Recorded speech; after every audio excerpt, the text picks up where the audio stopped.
Hi, my name is Floyd, and this is my presentation on theater throughout history. It all began in Greek theater that spanned from 700 BC to 350 BC in Athens, Greece. During this time period, actors, drama, and directors were all the same person.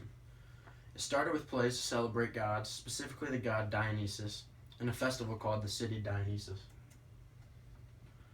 The major playwrights and plays of this time period were Sophocles, who wrote the Theban plays. Another major playwright for this time period was Euripides, who wrote The Trojan Woman. The major theatrical developments of this time period were that originally there was only one person involved with the production, but this changed to later being 3 people allowed to be involved. Non-speaking roles were also allowed in productions. Historically, theater started to honor the gods, and Greek theater fell with the fall of the Greek Empire and the rise of the Roman Empire. Moving forward, Roman theater occurred from 364 to 476 BC, and many of its aspects were derived from Greek theater. There were carnival-like festivals that were extremely entertaining and large in size. It expanded upon Greek theater by adding things like acrobatics, gladiators, athletic events, chariot races, and many more. The major playwrights of this time period were Plautus, who wrote the Manichae, and Seneca, who wrote Oedipus. The major developments of this time period were that Romans produced a lot more comedies than the Greeks. They also expanded upon Greek theater a lot more while still borrowing the ideas of Greek theater. Historically, the first theater structures were built to honor the god Venus, and Roman theater fell with the fall of the Roman Empire. While the fall of the Roman Empire came in the Middle Ages and the formation of the medieval theater that spanned from 500 to 1500 AD. The fall of the Roman Empire led to a lot of nomadic groups that traveled around Europe, entertaining wherever there was an audience. These people were storytellers, jesters, and jugglers. Eventually, after some time, festivals formed where these nomadic groups would set up. The nomads faced a lot of adversity with the Catholic Church, who was constantly trying to convert the nomads. There was one very significant playwright of this time period, Herodotus. This playwright was so important because she was one of the first well-known female playwrights in history. Developmentally, medieval theater and the nomads that performed faced a lot of adversity from the Catholic Church that they were able to get through, even though the church was a major part of the theater's revival. Cycles became popular, which are larger productions, and became more popular in the medieval theater. Historically, there are very little to be recorded for early dates of medieval theater. Finally, medieval theater fell when the Italians began to come in and finance productions. Moving on to the Italian Renaissance theater that lasted from 1485 to 1600 AD. The Italians began to finance medieval productions and make interpretations of them with their own creativity. Soon enough, Renaissance drama began to take on its own form, which left medieval theater in the past.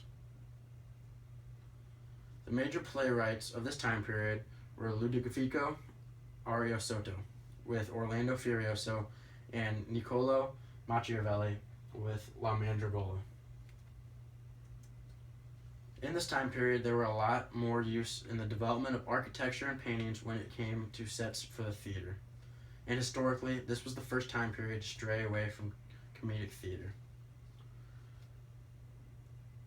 Next was the English Renaissance theater, which occurred at the same time as the Italian Renaissance and also had many of the same attributes. The English focused a lot more on the romantic side of theater and wrote a lot more tragedies. Major playwrights and plays of this era were a group of 4 men who called themselves the University Wits, and it was made up of Thomas Kyde, Christopher Marlowe, John Lyly, and Robert Greene. The most famous play from them was from Thomas Kyde called The Spanish Tragedy. Another major playwright from this time period was none other than William Shakespeare, who wrote many plays that we know today as Romeo and Juliet and Macbeth. The development of this time period were very similar to those of the Italian Renaissance, and this all ended with the Spanish theater began to flourish. Spanish theater occurred from 1500 to 1700 AD and was very religious-centered.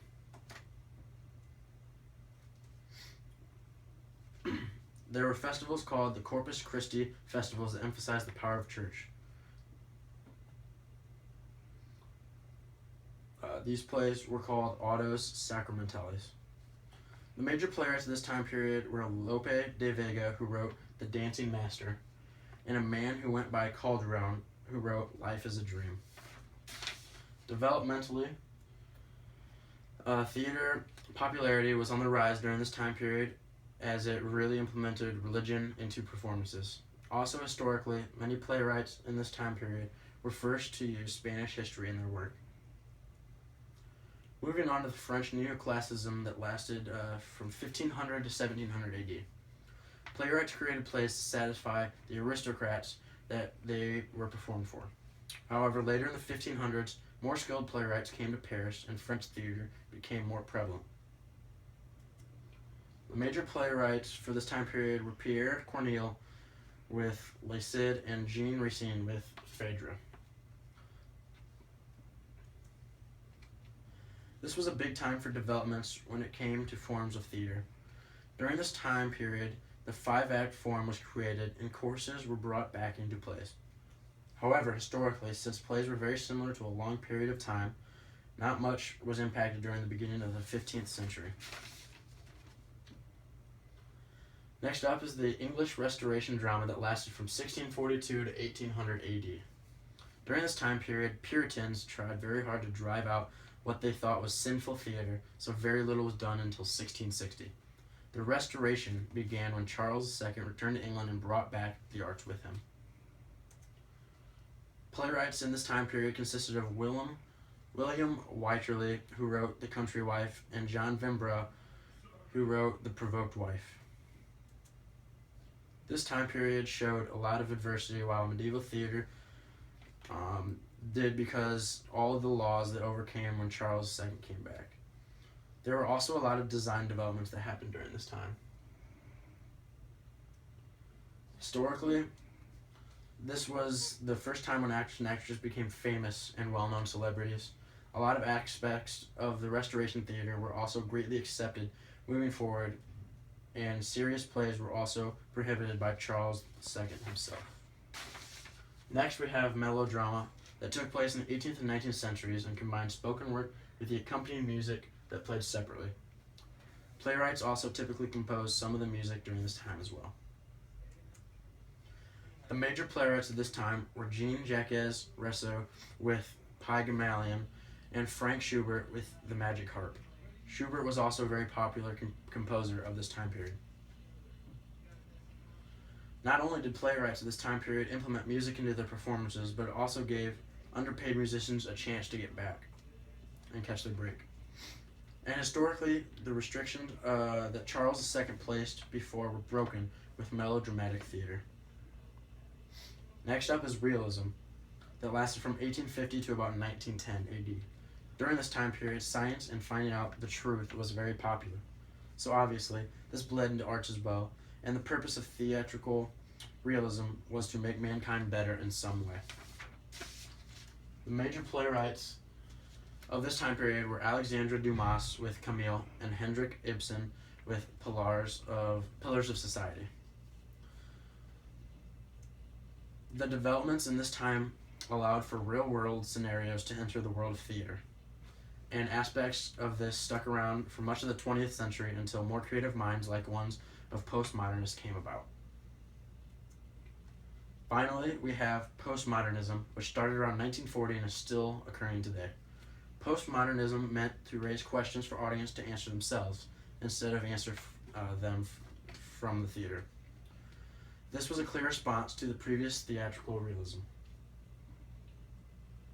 Some popular postmodernist playwrights are DeQuieu James, who wrote Fuerza Bruta, and Heiner Müller, who wrote Hamlet Machine. The developments of postmodernism were that it brought in a genre that stuck around for some time and allowed its audience to interpret for themselves. This was also very clear, almost protest, to the previous theatrical periods. Thank you for watching.